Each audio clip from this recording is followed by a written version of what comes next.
नमस्कार मित्रमैत्रिणींनो, माझ्या यूट्यूब चॅनलमध्ये तुमचं स्वागत आहे.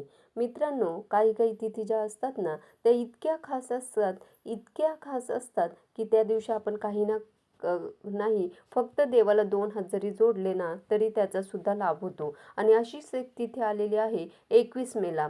काय 21 मेला आहे गुरुपुष्यामृत योग.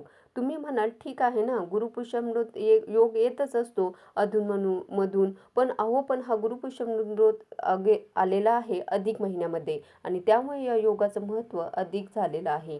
21 मेचा हा दिवस अत्यंत खास या कारणामुळे झालेला आहे कारण अधिक महिना आहे आणि त्यातच गुरुपुष्यामृत योग आलेला आहे. तुम्हाला माहिती आहे की अधिक महिना जो असतो तो आध्यात्मिक साधनेसाठी, उपासनेसाठी पवित्र मानला जातो. या महिन्यात तुम्ही काहीही केलं तरी त्याचं फळ अधिक प्रमाणात मिळतं आणि त्यात गुरुपुष्यामृत योग म्हणजे अगदी दुग्ध शर्करा योग जुळून आलेला आहे असं आपण म्हणू शकतो. आता तुम्ही म्हणाल की हे सगळं खरं आहे, हो, पण ह्या गोष्टीचा लाभ आपल्यासारख्या सामान्य माणसांनी कसा करून घ्यायचा, म्हणजे या दिवशी नक्की काय करायचंय तेच सांगणारा आजचा हा व्हिडिओ आहे. तेव्हा व्हिडिओ शेवटपर्यंत नक्की ऐका.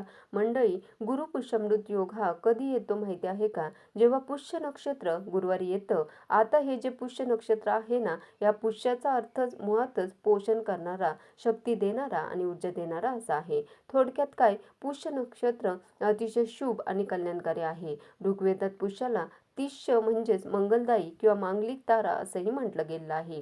गुरुपुष्यमृत योग पूजा, मंत्र, तंत्र, संकल्प, साधना, जप करण्यासाठी तर उत्तम आहेच, पण त्याचबरोबर या दिवशी तुम्ही गुरुमंत्र घेतलात तर तो सुद्धा उत्तम असतो. गुंतवणुकीसाठी सुद्धा हा योग फार शुभ मानला जातो. नवीन खरेदीसाठी तर हा योग उत्तम आहेच. पुष्य नक्षत्रावर म्हणजे गुरुपुष्यमृताला फक्त लग्न केलं जात नाही, पण बाकीच्या सगळ्या गोष्टींसाठी हा योग अत्यंत शुभ असतो. आता यंदा हा योग मुळातच अधिक मासामध्ये आलाय, त्यामुळे या योगाचं महत्त्व तर असंख्य पटीने वाढलंय.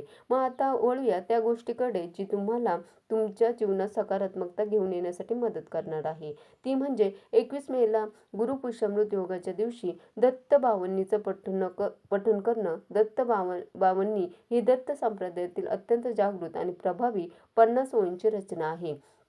परमपूज्य महाराजांनी रचलेली ही दत्त बावनी भक्ताच्या पाठीशी संकटात खंबीरपणे उभी राहते.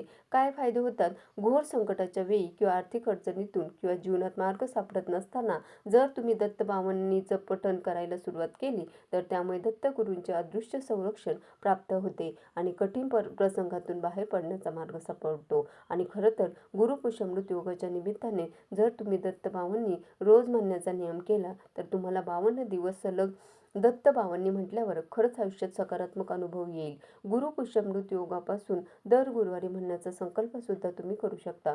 असे 52 गुरुवार करायचे, त्याचा सुद्धा चमत्कारिक अनुभव बघताना येतो. तुमच्यापैकी अनेकांनी हा अनुभव घेतला असेलच तर कमेंट करून नक्की सांगा, कारण की तुमच्या अनुभवांतनं इतरांना प्रेरणा मिळणार आहे. त्यामुळे दत्त बावन्नीचं महात्म्य निश्चितच ज्यांना माहीत नाही त्यांना हे कळणार नाही, त्यामुळे तुमची कमेंट महत्त्वाची आहे. आता आणखी काय करू शकतो, तर अधिक महिना आहे आणि गुरुपुष्यमृत योग आहे, तर या दिवशी विष्णू सहस्रनाम म्हणणे किंवा ऐकणे अत्यंत पुण्यदायी असते. तर हे तुम्हाला जर म्हणता येत नसेल तर म्हणता येत असेल तर अतिउत्तम, म्हणता येत नसेल तर तुम्ही ऐकू शकता किंवा म्हणू शकता.